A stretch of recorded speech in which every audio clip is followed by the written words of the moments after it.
shala maahana doraad inay taan u malaynaa annagoo shirkaan hadda u ballansan oo agaasinkiisii iyo maaragtay gogol xaarkiisa ku jirna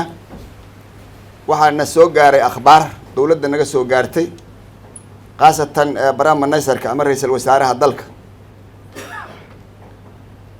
ra-iisul wasaaruhu wuxuu codsaday inay odayaasha hawiye u yimaadaan isna arkaan arrintaas gumageed kuma kulanto intii aan ka gaari karnay aan iska wareysanay warku anagu soo gaaray anigana waxaan ku yiri odayaashan u celinaa waxa ay ka yiraahaana ku soo gaarsiinay idin ku soo celinayna intaan ka gaarnaan iska aragnay dabadeedna waxaan anagoo adinka afkiina ku hadlayna aan go'aansanay inaan la kulanno barnaamij naysarka aragno bal wuxuuna yidhaa habeen hore aan is aragnay dhowr iyo 20 aan ahayn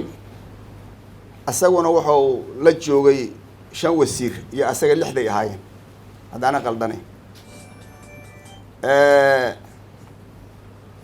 asaguna wuxuu noogu yeeray isbarasho iyo odayaasha inuu casuumo isxog wareystaan waxa dalka ka jira iyo inaan maaragtay si dhow isaga wareysano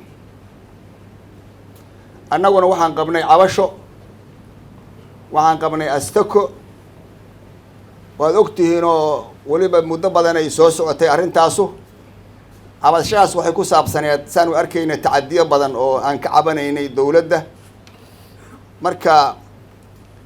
warqadaan qornay oon la tagnay meesha aan isleenahay isuguma daraana waxaan u gudbinay cabashadii warqadaas ku qoreed iyo astakadii waxaana caddaynay inaan dowladda ka astakoonayno ayadan u astakoonayno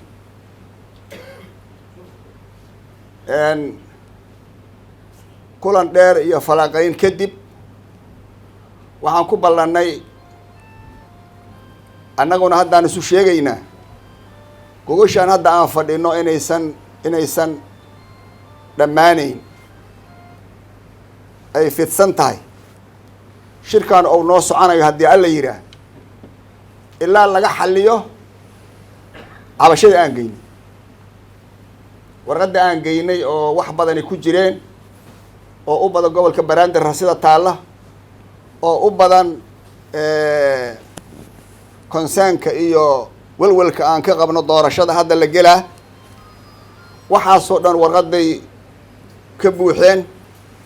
marka ilaa laga qanciyo warqadaas nala ka qanciyo waxaan u sheegnay barnaamij naysarka iyo wasiiradiisa inta annaga naqusaysa inaan gogoshaanu laabmay maanta inaan shireenana waa u sheegnay intaasu waxay ahaaday habeen hore xalay waxaana soo gaaray oon meelaha ka maqalnay dowladda lafteeda naga soo gaaray warqadii in intaanan jawaab ka helin baraha bulshada inay gashay oo meeshaas la dhigay dood badan ka bacdi annaga haddaan nahay odayaashii anoo afkiina ku hadlaya waxaan caddaynaa warqadaas annaga waxaan u qornay astako dowladdan u astakoonay waxaan ka astakoonaynay culays badan iyo hagardaamo badan iyo dhib badan oonu arkaynay inuusanna qaban oonan xaq u lahayn oon dowladda aanan ka mudnayn waxaan u astakoonay dowladda ayadaana ka astakoonaynay annagu warqadaas gacan ammaanahan gelinay barnaamij naysar gacantiisaan anigu ku riday anoo idinkaga mas-uul ah intaas kadib mas-uuliyaddeeda haddii la faafiyey iyo haddaan la faafinba annaga wax shaqahan ku leenaha ma jirto waxa keliyahoo naga quseeya waa inaan jawaabta ka soo laabatay sugno aragnana haddayna qanciso iyo haddii kalaba annaga dowrka aan leenaha waa kaas waxaan ku celcelinaa inaana warqadaas faafideeda shaqo ku lahayn aanan ku talagelin inaan faafino maxaa yeele haddaan faafinayno halkanaan ka faafi lahayn shirkaanaan ku akri lahayn waana akri jirna waana garanaa inaan akrino annagu ma faafin mana ogeyn cid faafisay ujeedka lagu faafiyey waxay ula jeedaan anigu ilaa hadda ma garan marka taasna saasaan u caddaynaynaa marka waxaan idin sheegaynaa haddaad tihiin odayaashii beeshaan aan afkooda ku hadlayno meesha ku fadhino waxaan ka sugaynaa dawladda xal haddaan ka helno waa sida aan rabnay haddaan ka weynana shirkaana waa soconaa waxaana ku sheegi doonaa waxaan diidanahay iyo waxa naga maqan haddii alla idmo